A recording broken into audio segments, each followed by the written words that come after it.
Capitalism can never be good. Since its goal is to maximize profit, there will always be a boss and a worker whose labor is exploited.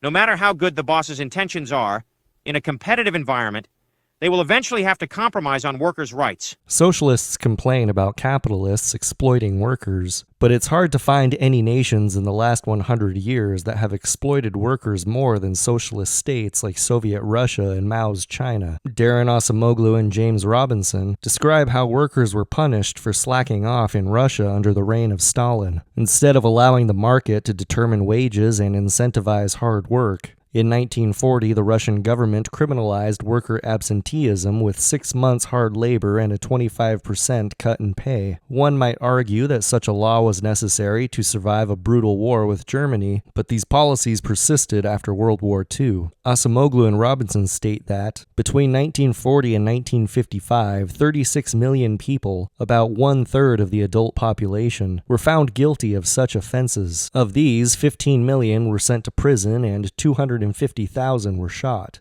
In spite of their brutality, the socialist nations were still incapable of providing a quality of life for their people that could even come close to that of Western nations whose workers were supposedly exploited by the ruling class.